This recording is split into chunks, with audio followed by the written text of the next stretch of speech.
türlü yüzler. Kaymadı hayatım işte. İşlerim rast diye bilmem. Belki de hepsinin nazarı bu gözler. Video yok var isimse yok. Tarifi sıfırdan bile zor. Çizdiğim Da Vinci bile kör. Ya bir Van Gogh ya da Pisagor. Görmedin daha net, bu nasıl bir lanet. Etmem ihanet, gördüğüm mabet. Peşkeş hep alet.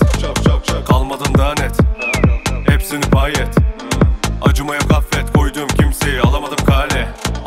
Ağzında maske ilk önce meslek. Altımda jetta ilk önce keşfet. Ortamsa mavi kalp vizitim istek. Çatlıyor muhatap olmam için ince. Pazarsa yok artık koparsa beltak. Kafanda kur beni peşimde değil pas. Ortamlar 3-5 belli artık gideceğiz. Soğukta gelme viskimizi bölme. Şartlar ya da bastır.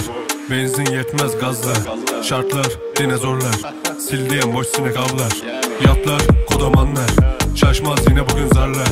Oynar bu müziğim oynar. İsmimi amma da etmeyeyim şahmat. Boşlar durmuyor ödendi kartlar. Bendeki hırs seni evinde saklar. Partine gelmem kaşemli şartlar. Hiçbiri yetmedi kışın bu patlar. Tak tiki tak yine zaman az. Başları kafiye kamera. Sığ değil fırtına kovalar. Atmadım işlenir her güzel limana. Da Vinci, Da Vinci, Da Vinci, Da Vinci, Da Vinci,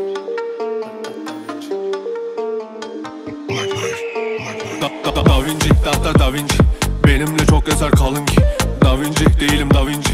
Çizdiğim kahpelik senin. Da Vinci, Da Vinci. Benimle çok eser kalın ki. Da Vinci değilim Da Vinci. Çizdiğim kahpelik senindi.